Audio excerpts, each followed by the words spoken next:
नमस्कार दोस्तों, मैं डॉक्टर कविता कुंभस। आज हम आपके लिए लेकर आए हैं रतन टाटा की पूरी कहानी।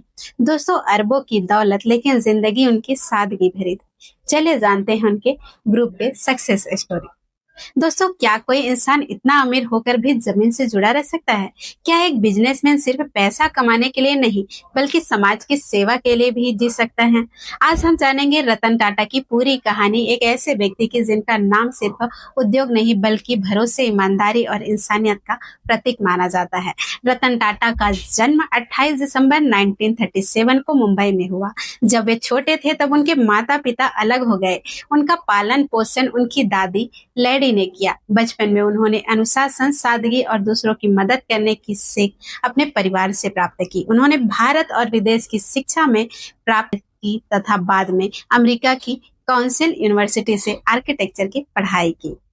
विदेशों में अच्छी नौकरी के अवसर होने के बावजूद वो भारत लौट आए। उन्होंने सीधे बड़े पद से शुरुआत नहीं की। उन्होंने टाटा ग्रुप की फैक्ट्री में सामान्य कर्मचारी के साथ काम किया, मशीनों के बीच समय बिताया और जमीन से कारोबार को समझा। यही अनुभव आगे चलकर उनका नेतृत्व करने का बड़ा ताकत बन गया। 1991 में रतन टाटा ने टाटा ग्रुप की कमान संभाली।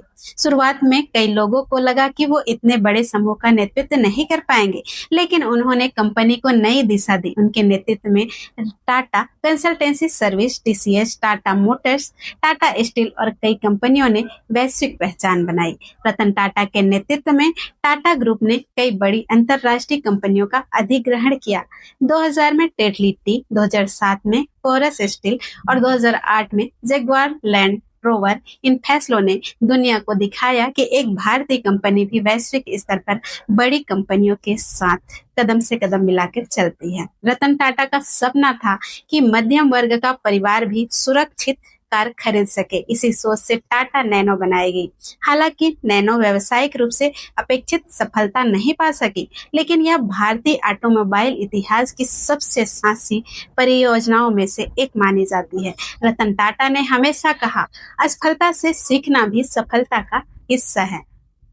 दोस्तों, रतन टाटा की सबसे बड़ी पहचान सिर्फ उद्योग नहीं बल्कि उनकी इंसानियत है।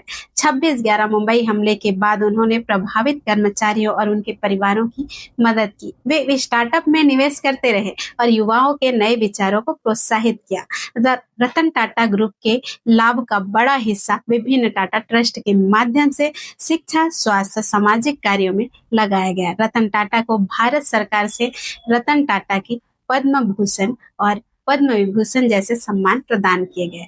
उनकी बड़ी विरासत केवल कंपनियां नहीं बल्कि विश्वास, नैतिकता और समाज के प्रति जिम्मेदारियां हैं। रतन टाटा की कहानी हमें सिखाती है, सफलता सिर्फ बैंक बैलेंस से नहीं मापी जाती। असली सफलता वह है जब लोग आपकी दौलत नहीं बल्कि आपके चरित्र को याद रखें। रतन टाटा का एक प्रसिद्ध विचार है, यानी सही निर्णय का इंतजार मत कीजिए, अपने निर्णय को सही बनाने के लिए मेहनत कीजिए।